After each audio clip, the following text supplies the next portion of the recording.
பலிப்போர் பாக்கிய செல்வம் புவியில் இல்லையே. புவி நிரம்ப பொன் தந்தாலும் இப்பளிக்கு ஈடில்லையே.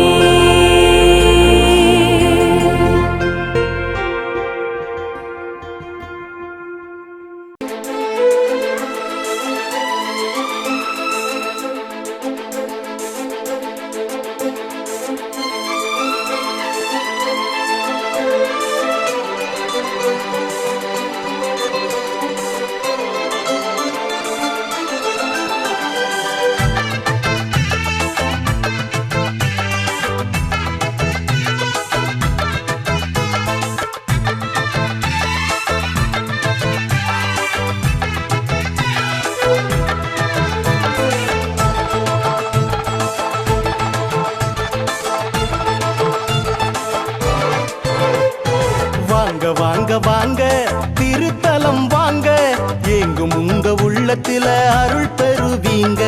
வாங்க வாங்க வாங்க திருத்தலம் வாங்க, எங்கும் உங்க உள்ளத்தில அருள் பெறுவீங்க.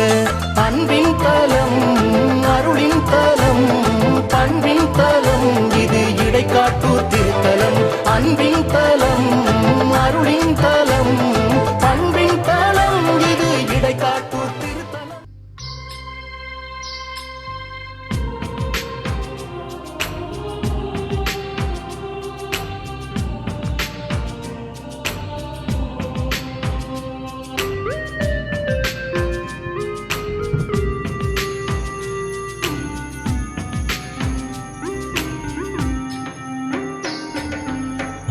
ஆலயத்தில் நாம் நுழைகையிலே புது நினைவுகள் எழுகின்றன. அந்த நினைவுகளின் புது வருகையிலே நம் நெஞ்சங்கள் நிறைகின்றன. ஆலயத்தில் நாம் நுழைகையிலே புது நினைவுகள் எழுகின்றன. அந்த நினைவுகளின் புது வருகையிலே நம் நெஞ்சங்கள் நிறைகின்றன.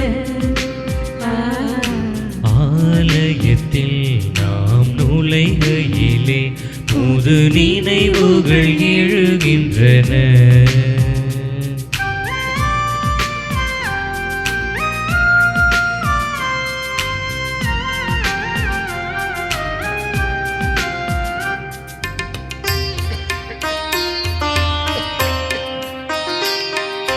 அன்பான மகனை பலி கொடுத்த ஆபிரகாம் இங்கே திரிகின்றார்.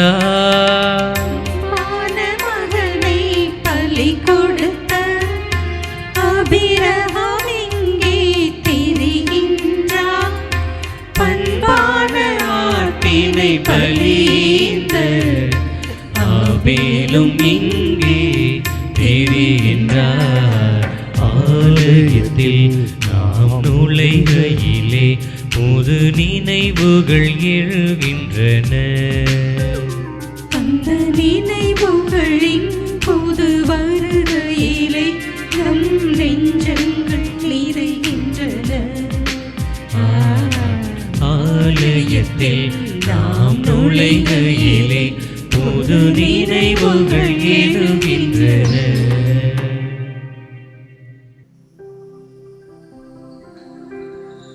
தந்தை மகன் தூய ஆவியாரின் பெயராரே.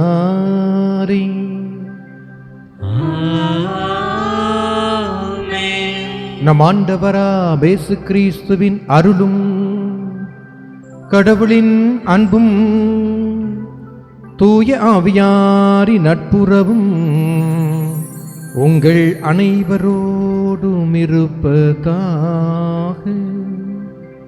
உம்மான்மாவோடும் இருப்பதாக. இயேசு கிறிஸ்துவில் என் அன்புக்குரிய சகோதர சகோதரிகளே, இயேசுவின் திரு இருதயத்தின் இனிய பக்தர்களே, அகிலமெங்கும் வாழும் மாதா தொலைக்காட்சி அன்பு நேயர்களே, உங்கள் ஒவ்வொருவருக்கும் இடைக்காட்டூர் திரு இருதய ஆண்டவருடைய திருத்தலத்திலிருந்து இனிய வாழ்த்துக்களையும் ஜெபங்களையும் அன்போடு உரித்தாக்குகிறேன். இந்த தவக்காலத்தினுடைய 2வது வெள்ளிக்கிழமை திருப்பலியிலே பக்தியோடு பங்கெடுக்க நாம் குழுமியிருக்கிறோம். இந்த தவக்காலம் என்பது மனமாற்றத்தின் காலம் என்பது நாம் அறிந்தது.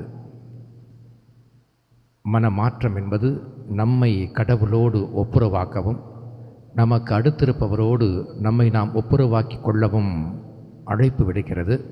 அந்த அடிப்படையில் இன்றைய நாளின் மைய செய்தியாக நமக்கு அமைவதும் அதுதான். நாம் உண்மையான பலியை ஒப்புக் கொடுக்க வேண்டுமென்றால் கடவுளோடும் அடுத்திருப்பவரோடும் நம்மை ஒப்புரவாக்கி கொள்ள வேண்டும். வெறுமனே சட்டங்களை கடைப்பிடிப்பது மட்டுமல்ல, ஆண்டவர் விரும்புகின்ற பலி அதையும் கடந்தவர்களாய் அன்பு நெஞ்சங்களாக அன்பு செலுத்துகின்றவர்களாக இருக்க வேண்டும் என்று இன்று ஆண்டவர் நம்மை வலியுறுத்துகின்றார். இன்றைய நாளில் இந்த தெய்வீக திருப்பலியில் நம்மையும் நம்முடைய குடும்பங்களையும் நாம் ஒப்புக் கொடுப்போம். நம் ஒவ்வொருவரின் குடும்பங்களும் வெறுமனே சடங்குகளை சம்பிரதாயங்களை மட்டும் நாடுகின்றவர்களாக அல்லாது, அதையும் கடந்து இந்த இயேசுவின் திரு இருதயத்திலிருந்து மூழ்கின்ற அந்த அன்பை பருகுகின்றவர்களாகவும் அதை ஒருவர் மற்றவருக்கு வழங்குகிறவர்களாகவும் இருக்க நாம் இந்த திருப்பலியில் வேண்டுவோம். இந்த தெய்வீக திருப்பலியை நாம் தகுதியான விதத்தில் ஒப்புக் கொடுக்க நமக்கு தடையாக இருக்கிற பாவங்கள், குறைகள், குற்றங்களுக்காய் மனம் வருந்தி மன்னிப்பை இறைஞ்சுவோம்.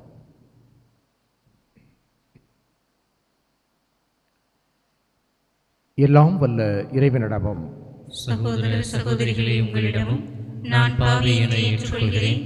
ஏனெனில் என் சிந்தனையாலும் சொல்லாலும் செயலாலும் கடமைகள் தவறியதாலும் பாவங்கள் பல செய்தேன். என் பாவமே, என் பாவமே, என் பெரும் பாவமே. ஆகையால் எப்பொழுதும் கன்னியான புனித மரியாவையும் வானதூதர் புனிதர் அனைவரையும் சகோதர சகோதரிகளே உங்களையும் நம் இறைவனாகிய ஆண்டவரிடம் எனக்காக வேண்டிக் கொள்ள மன்றாடுகிறேன். எல்லாம் வல்ல இறைவன் நம்மை இரக்கம் வைத்து நம் குற்றங்கள் அனைத்தையும் மன்னித்து நம்மை நிறை வாழ்வுக்கு அழைத்துச் செல்வாராக. ஆமென்.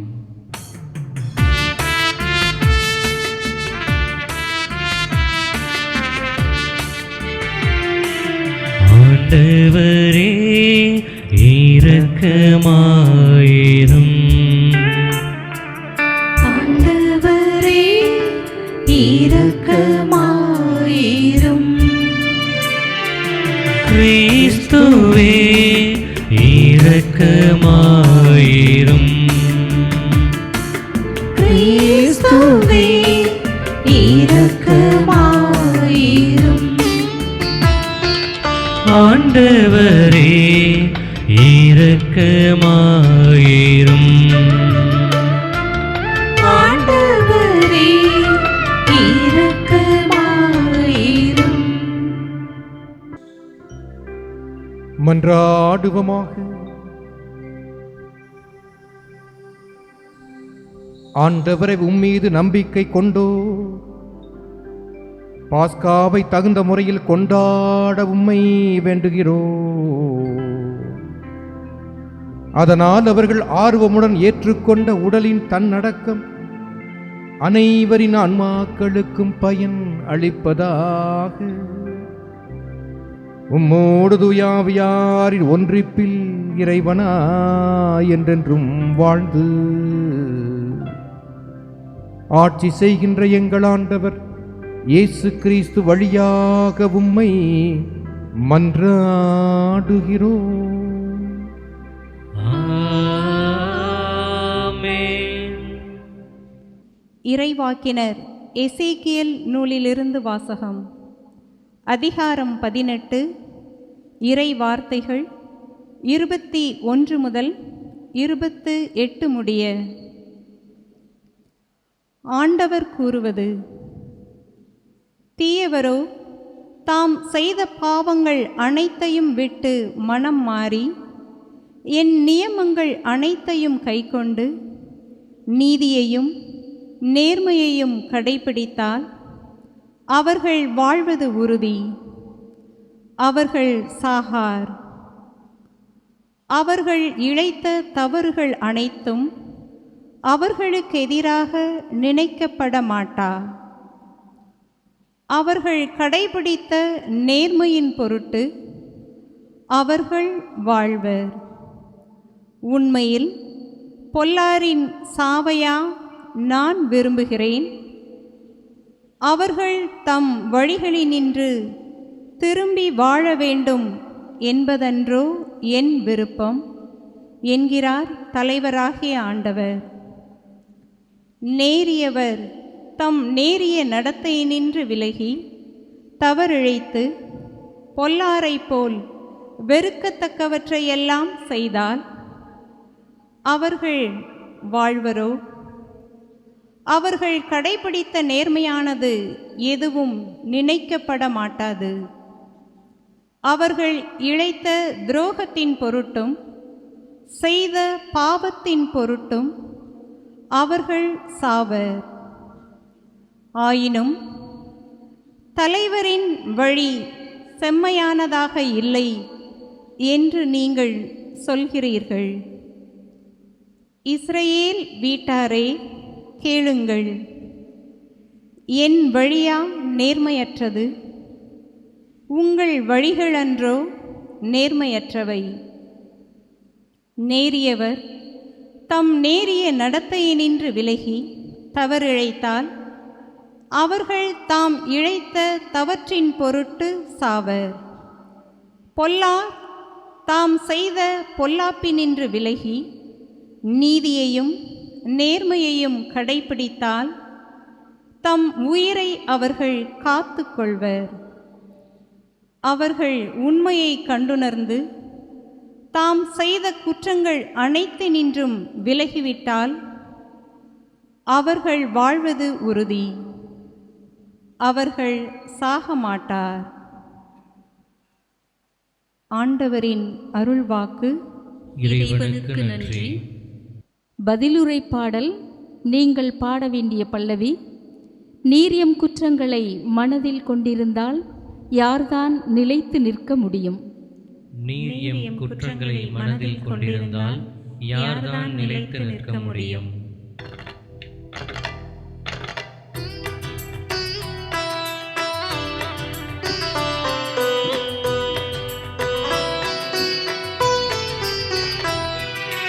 நீரியம் குற்றங்களை மனதில் கொண்டிருந்தால் யார்தான் நிலைத்து நிற்க முடியும்? நீரியம் குற்றங்களை மனதில் கொண்டிருந்தால் யார்தான் நிலைத்து நிற்க முடியும்? நீரியம் குற்றங்களை மனதில் கொண்டிருந்தால் யார்தான் நிலைத்து நிற்க முடியும்? ஆண்டவரே, ஆழ்ந்த துயரத்தில் இருக்கும் நான் உம்மை நோக்கி மன்றாடுகிறேன். ஆண்டவரே, என் மன்றாட்டுக்கு செவி சாய்த்தருளும். என் விண்ணப்ப குரலை உம்முடைய செவிகள் கவனத்துடன் கேட்கட்டும். என் விண்ணப்ப குரலை உம்முடைய செவிகள் கவனத்துடன் கேட்கட்டும்.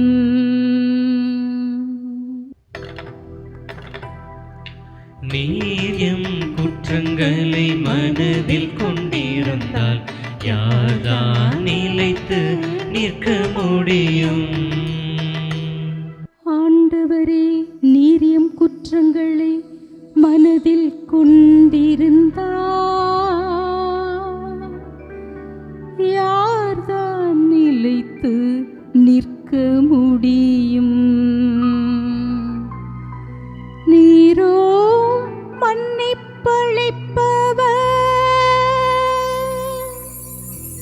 மனிதரும் உமக்கு அஞ்சி நடப்ப.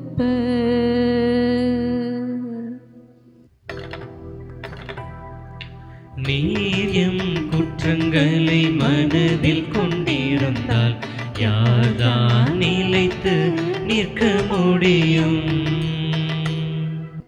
ஆண்டவருக்காக ஆவலுடன் நான் காத்திருக்கின்றேன், என் நெஞ்சம் காத்திருக்கின்றது. அவரது சொற்களுக்காக ஆவலுடன் காத்திருக்கின்றேன்.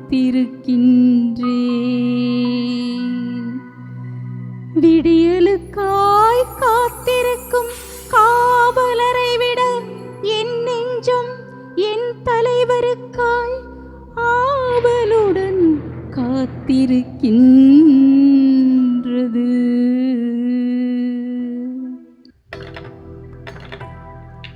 நீர் எம் குற்றங்களை மனதில் கொண்டிருந்தால் யார்தான் நிலைத்து நிற்க முடியும்? இஸ்ரவேலே, ஆண்டவரையே நம்பீரு.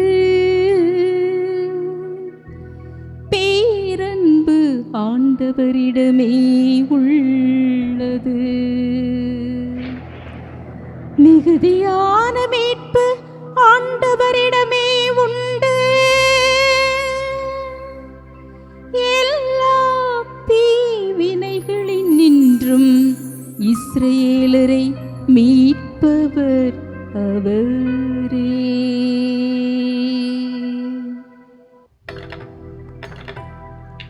நீர் எம் குற்றங்களை மனதில் கொண்டிருந்தால் யார்தான் நிலைத்து நிற்க முடியும்?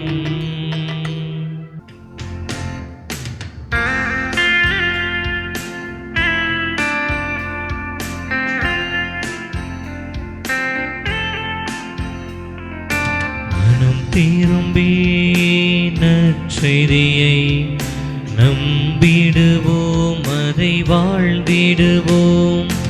மனம் திரும்பி நற்செய்தியை நம்பிடுவோம், அதை வாழ்ந்திடுவோம். எனக்கெதிராக நீங்கள் இழைத்த குற்றங்கள் அனைத்தையும் விட்டுவிடுங்கள். புதிய இதயத்தையும் புதிய மனத்தையும் பெற்றுக்கொள்ளுங்கள் என்கிறார் ஆண்டவர். மனம் திரும்பி நற்செய்தியை நம்பிடுவோம், அதை வாழ்ந்திடுவோம். மனம் திரும்பி நற்செய்தியை நம்பிடுவோம், அதை வாழ்ந்திடுவோம்.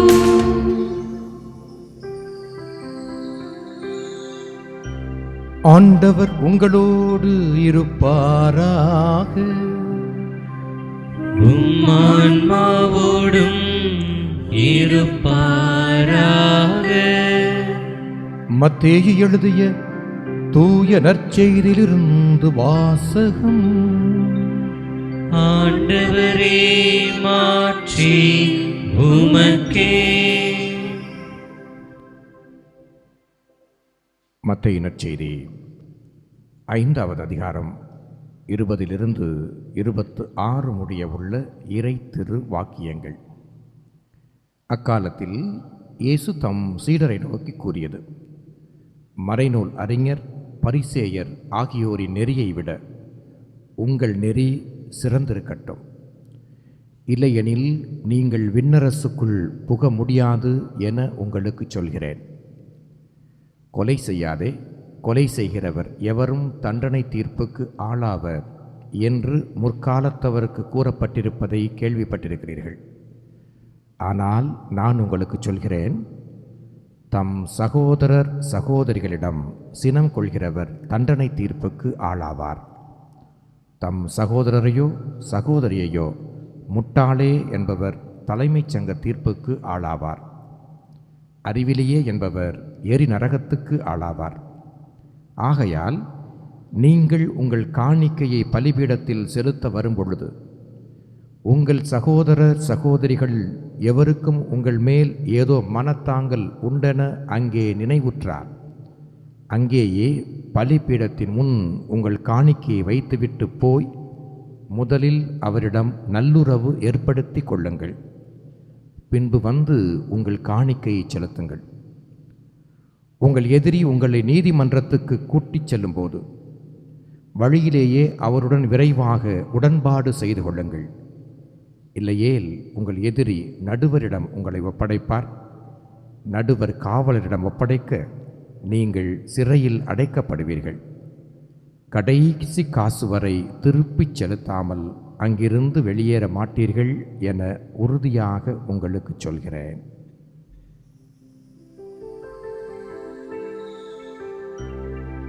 ஆண்டவரின் அருள்வாக்கு. கிறிஸ்துவே உமக்கு புகழ். இயேசு கிறிஸ்துவில் அன்புக்குரிய சகோதர சகோதரிகளே,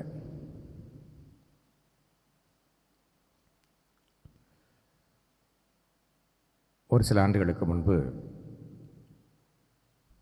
ஒரு கணவருக்கும் மனைவிக்கும் ஒரு சண்டை. என்ன சண்டைனா எல்லார் வீடுகளிலும் இருப்பதைப் போல அது ஒரு சொத்து தகராறு தான். அவர்கள் 4 சகோதரர்கள். அந்த 4 சகோதரர்களுக்கும் சொத்து பிரிக்கப்பட்டது. இதிலே நான் சொல்லுகின்ற இந்த கணவர் அப்பொழுதே வெளியூருக்கு சென்று படித்து அரசாங்கத்திலே மிகப்பெரிய அதிகாரியாக பணிபுரிந்து கொண்டு வருகிறார். அவர் வட இந்தியாவிலே பணிபுரிந்து கொண்டிருக்கின்றார். நல்ல ஒரு வசதியோடு வாழ்பவர். சரியாக பாகத்தை பிரிக்கிறார்கள். இதில் என்னவென்றால், இவர் மட்டும் அந்த ஊரில் இருக்கக்கூடிய, அந்த ஊரிலே விவசாயம் பார்த்து கொண்டிருக்கக்கூடிய மிகவும் கஷ்டப்படக்கூடிய அந்த தம்பிக்கு இவர் அதை கொடுத்து விட்டார். அவர் கொஞ்சம் மட்டும் எடுத்துக்கிட்டு மற்றதை நீங்கள் வச்சுக்க என்று கொடுத்து விட்டார். இப்பொழுது மனைவி என்ன சொல்கிறார் என்றால், இந்த மற்ற 3 பேரும் அதை செய்யலை. அதாவது மற்ற 2 பேரும் அதை செய்யலை, 4 பேரில் மற்ற 2 பேரும் அதை செய்யலை. நீங்கள் மட்டும் ஏன் இதை செய்ய வேண்டும்? இது நமக்குரிய உரிமை, நமக்குரிய உரிமை. இந்த உரிமையை நீங்கள் ஏன் விட்டு கொடுக்க வேண்டும்? நமக்கு நீங்கள் இப்படி ஏமாளியாக இருக்கிறீர்கள். இதுதான் வழக்கமாக குடும்பத்தில் சொல்லுவது. இப்படித்தானே, மற்றவங்கெல்லாம் பாருங்கள் எவ்வளோ விவரமாக இருக்கிறாங்க, நீங்கள் பாருங்கள் எவ்வளோ ஏமாளியாக இருக்கிறீங்க என்று அவர் சொல்கிறார்.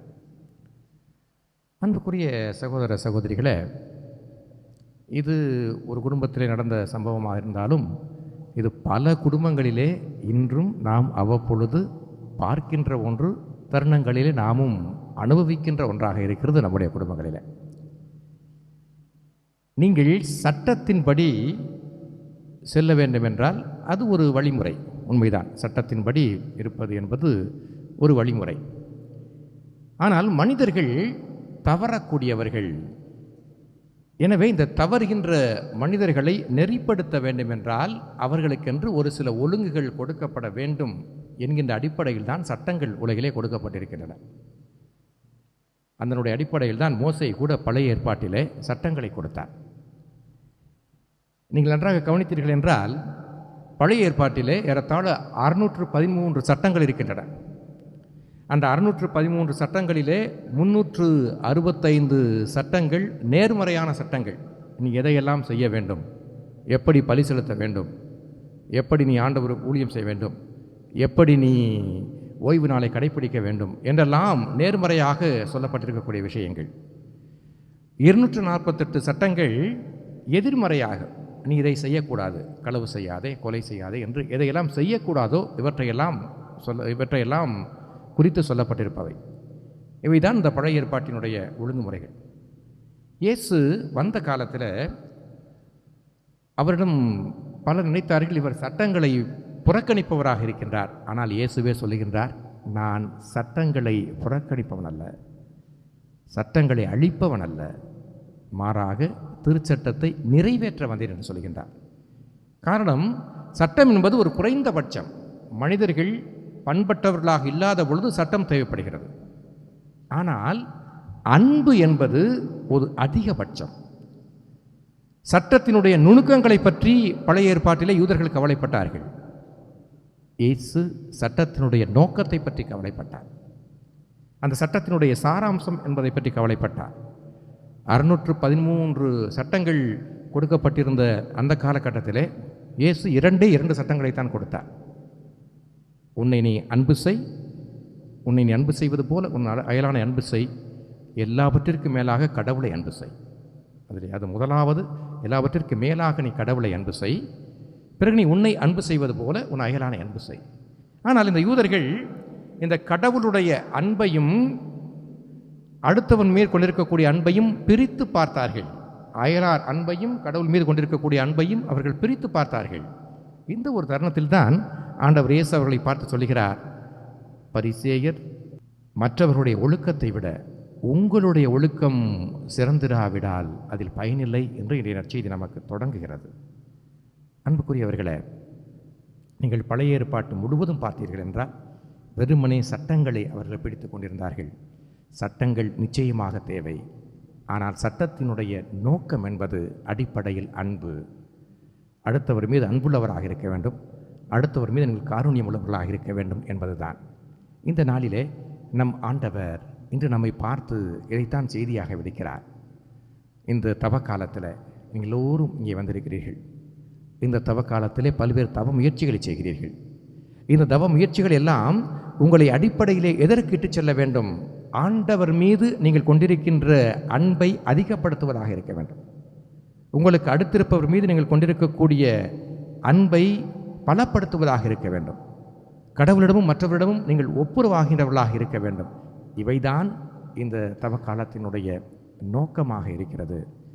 கடவுளுடைய அன்பையும் மனிதர் மீது கொண்டிருக்கக்கூடிய அன்பையும் பிரித்து பார்க்க முடியாது. எனவே தான் நீங்கள் உங்கள் பலியை செலுத்த வருகின்ற பொழுது உன் சகோதரன் மீது மனத்தாங்கல் இருந்தால் அங்கேயே விட்டுவிட்டு அவனோடு ஒப்புரவாகி கொண்டு பிறகு வந்து இங்கே பலி செலுத்துகிறேன் என்று சொல்கிறார். காரணம், ஒவ்வொரு திருப்பலியிலும் நாம் நம்மை பலியாக ஒப்புக் கொடுக்கிறோம், நம்முடைய செயல்களை பலியாக ஒப்புக் கொடுக்கிறோம். ரோமியருக்கு எழுதிய திருமுகத்தில் 12வது அதிகாரத்திலே சொல்லப்பட்டிருப்பதைப் போல நாம் ஒவ்வொருவரும் வாழுகின்ற பலி, நம் ஒவ்வொருவருடைய உடலையும் ஆண்டவருக்கு நாம் பலியாக ஒப்பு கொடுக்க வேண்டும். அன்புக்குரியவர்களே, இந்த நாளிலே நாம் அதற்குரிய ஒரு வரத்தை வேண்டுவோம். குறிப்பாக நாம் இந்த தவக்காலத்திலே அனுபவிக்கின்ற அல்லது நாம் அனுசரிக்கின்ற சட்டங்கள் அனைத்தும் நம்மை ஆண்டவரோடும் அடுத்திருப்பவரோடும் ஒப்புரவாக்க நமக்கு அழைப்பு விடுக்கட்டும்.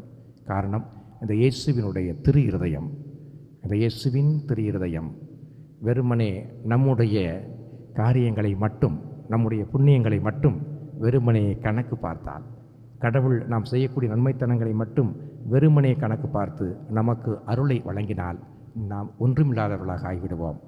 நம்முடைய தகுதி இனிமையும் கடந்து ஆண்டவர் நமக்கு அருளி செய்கின்றவராக இருக்கின்றார். இந்த இயேசுவினுடைய திரு இருதயம் நமக்கு அதைத்தான் காட்டுகிறது. எனவே நாம் இதை உணர்ந்தவர்களாய் இந்த திருப்பலியிலே பங்கெடுப்போம். ஆமென்.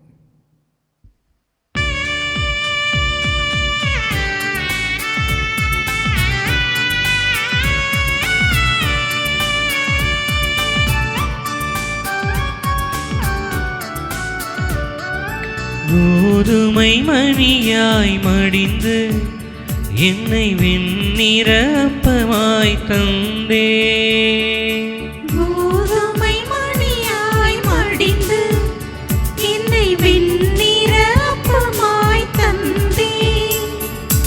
என்னுடல் உன்னுடல் ஆகிடவே, உன்னுடலாய் நான் மாறிடவே. மகிழ்வுடன் தந்தேனே, என்னை கனிவுடன் ஏற்பாயே. மகிழ்வுடன் தந்தேனே, என்னை கனிவுடன் ஏற்பாயே. ஆ ஆ ஆ பனமலராய் வந்தே, அர்ச்சனை மதனையாக்கினேன் என்னை. மனமில்லாத மலரானாலும் இதழ் வாடியே போனாலும் மனமில்லாத மலரானாலும் இதழ் வாடியே போனாலும் வேள்வியில் சேர்த்துக் கொள்வாய், அந்த ஜோதியில் நிறைவு கொள்வே. வேள்வியில் சேர்த்துக் கொள்வாய், அந்த ஜோதியில் நிறைவு கொள்வே.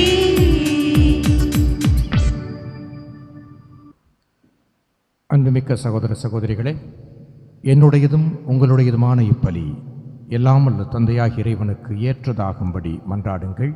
ஆண்டவர் தமது பெயரின் புகழ்ச்சிக்காகவும் மாட்சிக்காகவும் நமது நன்மைக்காகவும் புனித திரு அவை அனைத்தின் நலனுக்காகவும் உமது கையிலிருந்து இப்பலியை ஏற்றுக்கொள்வாராக. ஆண்டவரை இப்பலி பொருள்களால் எங்களை உம்மோடு ஒப்புரவாக்கவும் உமது ஆற்றல் மிக்க பரிவிரக்கத்தால் எங்களுக்கு மீட்பளிக்கவும் நீர் திருவுலமானி. அதனால் இவற்றை நீர் கனிவுடன் ஏற்றருள வேண்டுமென்று எங்கள் ஆண்டவராகிய கிறிஸ்து வழியாக உம்மை மன்றாடுகிறோம். ஆமென். ஆண்டவர் உங்களோடு இருப்பாராக. உம்மான்மாவோடும் இருப்பாராக.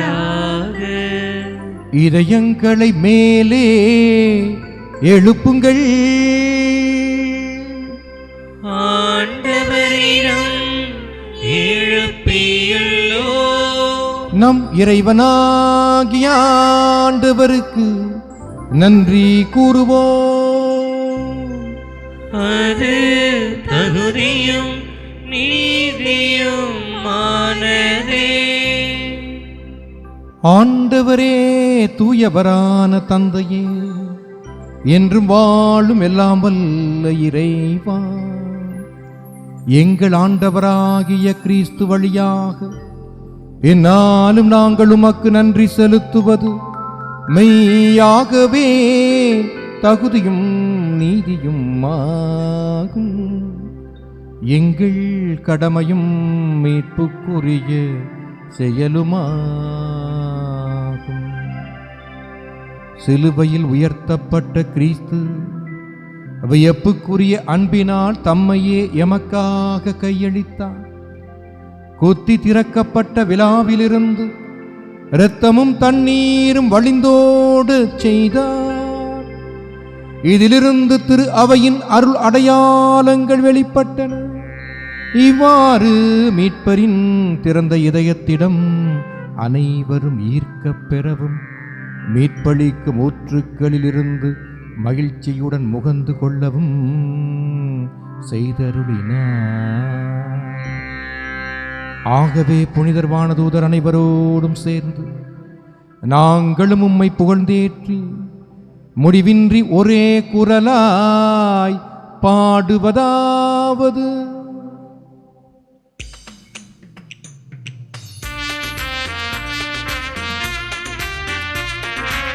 தூயவர் தூயவர் தூயவர், வான்படைகளின் கடவுளாம் ஆண்டவர். விண்ணகமும் மண்ணகமும் உமது மாட்சியால் நிறைந்துள்ளன. உன்னதங்களிலே ஓசன்னா, உன்னதங்களிலே ஓசன்னா. ஆண்டவர் பெயரால் வருகிறவர் ஆசி பெற்றவர். உன்னதங்களிலே ஓசன்னா, உன்னதங்களிலே ஓசன்னா.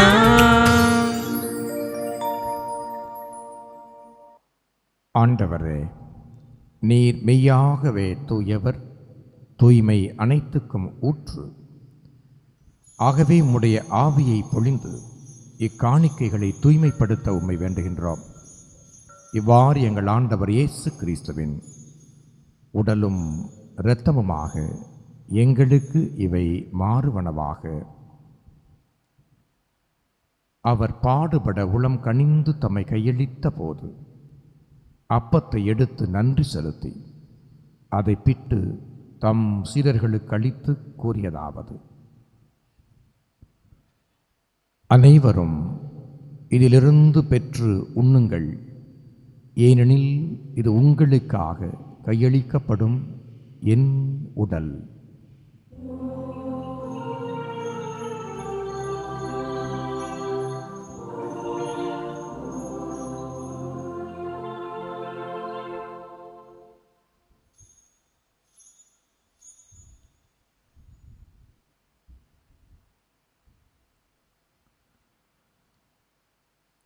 அவ்வண்ணமே இரவு விருந்தை அருந்திய பின் கிண்ணத்தையும் எடுத்து மீண்டும் உமக்கு நன்றி கூறி தம் சீடர்களுக்கு அளித்து அவர் கூறியதாவது: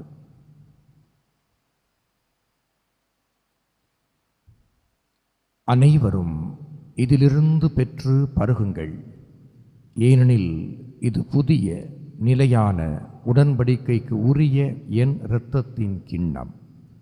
இது பாவ மன்னிப்புக்கென்று உங்களுக்காகவும் பலருக்காகவும் சிந்தப்படும். இதை என் நினைவாகச் செய்யுங்கள்.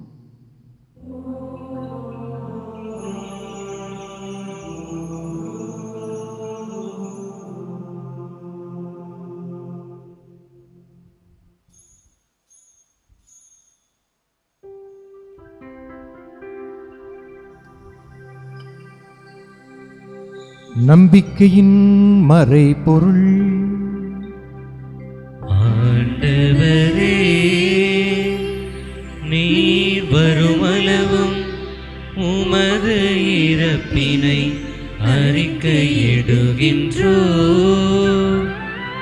உமது உயிர்ப்பினையும் எடுத்துரைக்கின்றோ. ஆகவே ஆண்டவரே, நாங்கள் கிறிஸ்துவின் இறப்பினையும் உயிர்ப்பினையும் நினைவு கூர்ந்து வாழ்வு தரும் அப்பத்தையும் மீட்பளிக்கும் கிண்ணத்தையும் உமக்கு ஒப்புக் கொடுக்கின்றோம். உம் திருமுன் நின்று உமக்கு ஊழியம் புரிய தகுந்தவர்களிடென எங்களை ஏற்றுக்கொண்டீர். எனவே உமக்கு நன்றி செலுத்துகின்றோம். மேலும் கிறிஸ்துவின் உடலிலும் இரத்தத்திலும் பங்கு கொள்ளும் எங்களை தூய ஆவியார் ஒன்று சேர்க்க வேண்டுமென உம்மை தாழ்மையுடன் மன்றாடுகின்றோம். ஆண்டவரே, உலகமெங்கும் பரவியிருக்கும் உமது திரு அவையை நினைவு கூர்ந்தருளும். எங்கள் திருத்தந்தை பிரான்சிஸ், எங்கள் ஆயர் ஆனந்தம், எல்லா நிலையினர் ஆகிய அனைவரோடும் உமது திரு அவை அன்பில் நிறைவு பெறச் செய்தருளும். மேலும் உயிர்த்தெழும் எதிர்நோக்குடன் துயில் கொள்ளும் எங்கள் சகோதரர் சகோதரிகளை, இறந்தோர் அனைவரையும் இரக்கத்துடன் நினைவு கூர்ந்து உமது திருமுக ஒளியினுள் ஏற்றருளும். எங்கள் அனைவர் மீதும் இரக்கமாயிரும். கடவுளின் கன்னித்தாயான புனித மரியா, அவருடைய கணவரான புனித யோசேப்பு, புனித திருத்தூதர்கள், இவ்வுலகில் உமக்கு உகந்தவராய் இருந்தோர் ஆகிய புனிதர் அனைவருடனும் நாங்கள் நிலை வாழ்வில் பங்கு கொள்ளும் தகுதி பெற்று உம் திருமகன் இயேசு கிறிஸ்து வழியாக உம்மை புகழ்ந்தேத்தும் வரமருள உம்மை மன்றாடுகின்றோம்.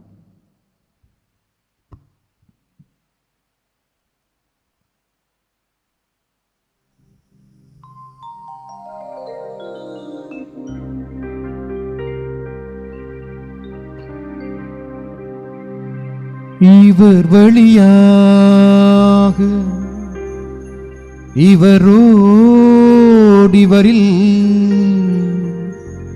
எல்லாம் வல்ல இறைவனாகிய தந்தையே,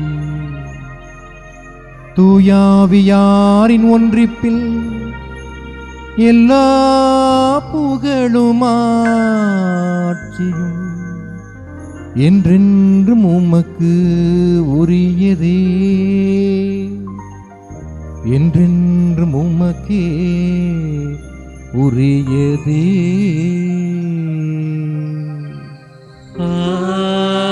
ஆமென், ஆமென், ஆமென். மீட்பரின் கட்டளையால் கற்பிக்கப்பட்டு இறை படிப்பினையால் பயிற்சி பெற்ற நாம் துணிந்து பாடுவோம். விண்ணுலகில் இருக்கிற எங்கள் தந்தையே, உமது பெயர் தூயது என போற்ற பெருக. உமது ஆட்சி வருக.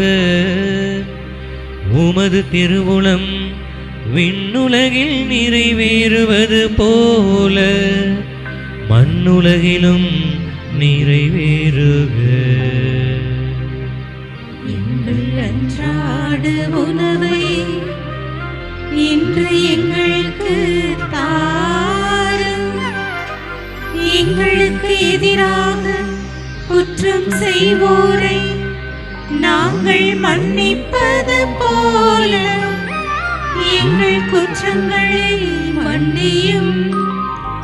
எங்களை சோதனைக்கு உட்படுத்தாதேயும், தீமையிலிருந்து எங்களை விடுவித்தருளும்.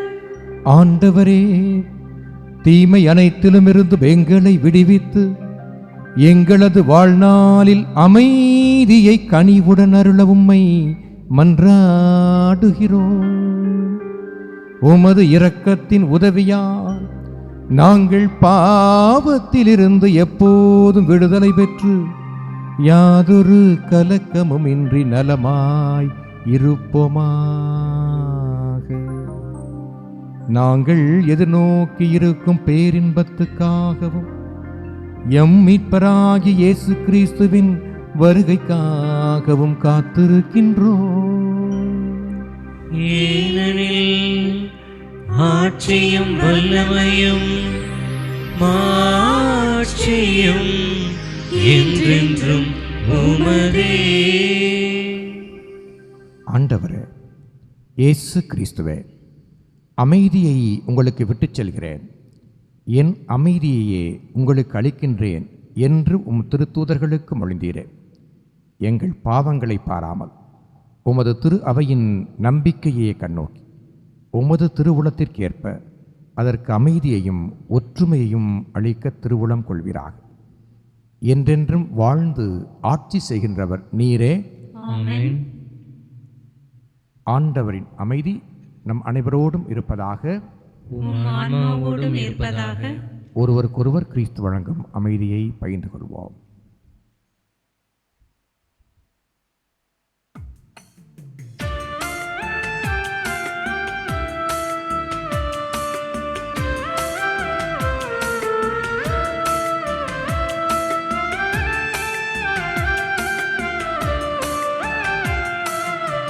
உலகின் பாவம் போக்கும் இறைவனின் செம்மறியே,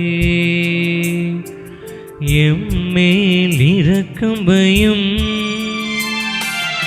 உலகின் பாவம் போக்கும் இறைவனின் செம்மறியே, எம்மேல் இரக்கம் வையும். உலகின் பாவம் போக்கும் இறைவனின் செம்மறியே, எமக்கு அமைதி அருளும். எமக்கு அமைதி அருளும். இதோ இறைமகனேசு கிறிஸ்து, உலகின் பாவங்களை போக்கும் மெய்யான செம்மறி. இந்த அப்பரச வடிவிலே நமது மத்தியிலே பிரசன்னமாயிருக்கின்றவர் இவரே. இவரது விருந்திற்கு அழைக்கப்பட்ட நாம் பேறு பெற்றோர். ஆண்டவரே, நீர் என் இல்லத்தில் எழுந்தருள நான் தகுதியற்றவன். ஆனால் ஒரு வார்த்தை மட்டும் சொல்லியருளும், எனது ஆன்மா நலமடையும்.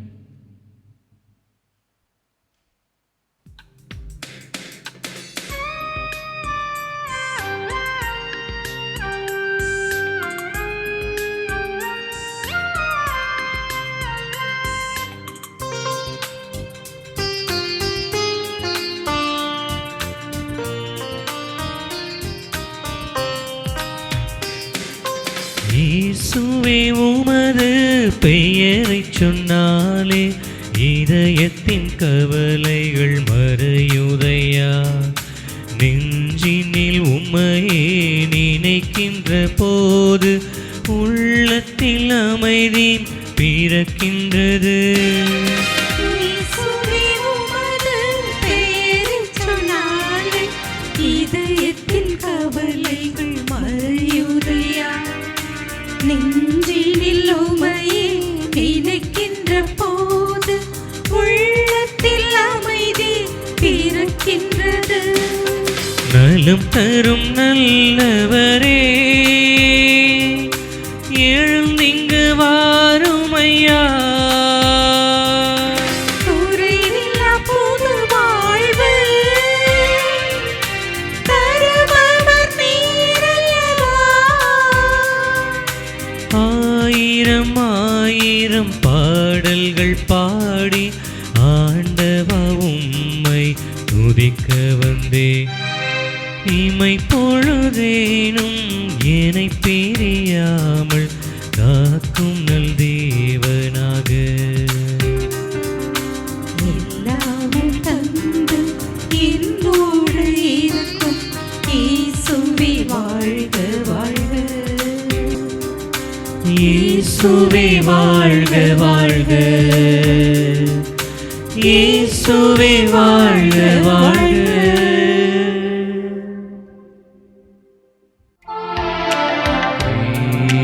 கிறிஸ்துவின் ஆன்மாவே, என்னை புனிதமாக்கும்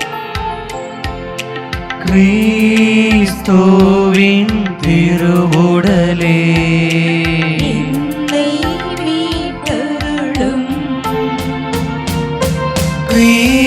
கிறிஸ்துவின் திருரத்தமே, எனக்கு எழுச்சியூட்டும் கிறிஸ்துவின் விழாவின் தண்ணீரே, என்னை கழுவிடுமே.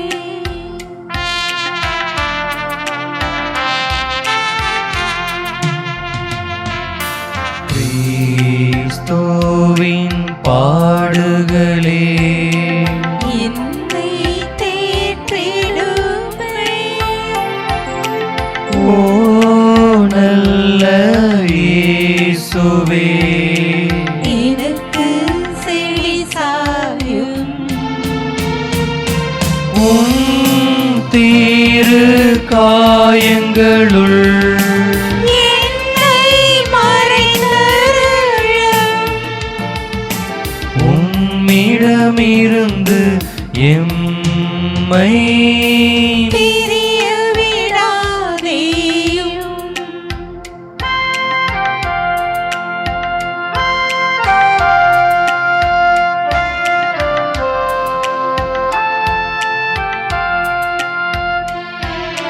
தீய பகைவரிடம் இருந்து என்னை காத்தருளும்.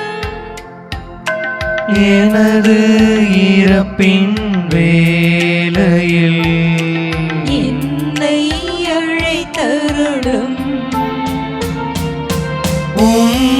உம்மிடம் வர எனக்கு கட்டளையிட்டருளும்.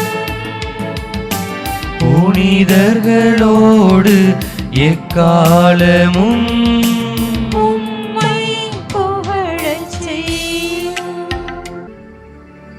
மன்றாடுவோமாக. ஆண்டவரை, உமது அருள் அடையாளத்தின் புனிதமான உணவு எங்களுக்கு புத்துயிர் அளிப்பதாக.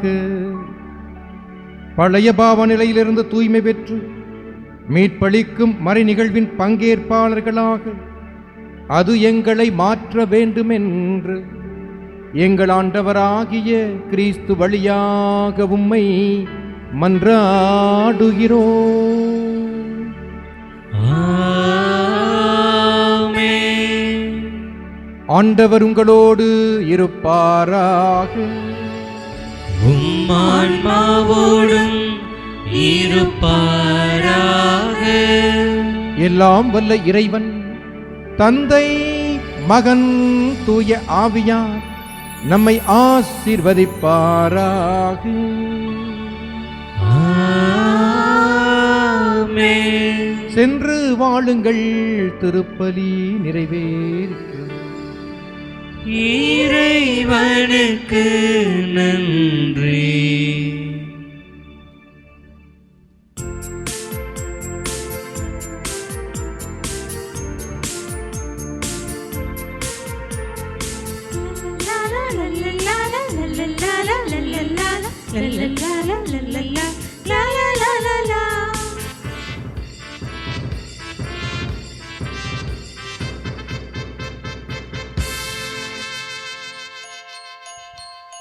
இயேசுவின் இருதயமே, என்றும் எரிந்திடும் அருள்மயமே, உந்தன் ஆசையும் அருளும் சேர்ந்து வந்தால் எங்கள் ஆனந்தம் நிலை பெறுமே.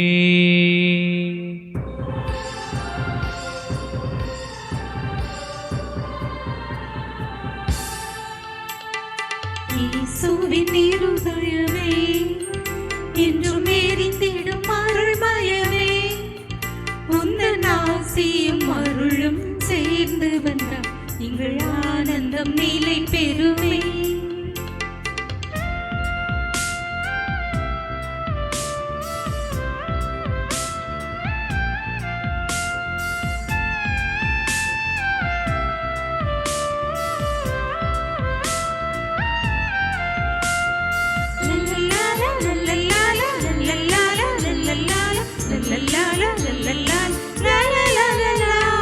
பாவிக்கு பொறுத்தலுண்டு, அந்த பரலோக வாழ்வு உண்டு.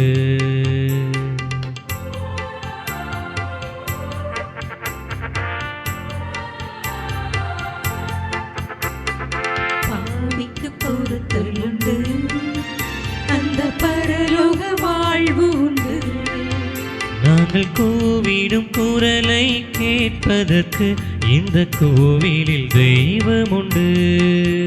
நாங்கள் கூவிடும் குரலை கேட்பதற்கு இந்த கோவிலில் தெய்வம் உண்டு.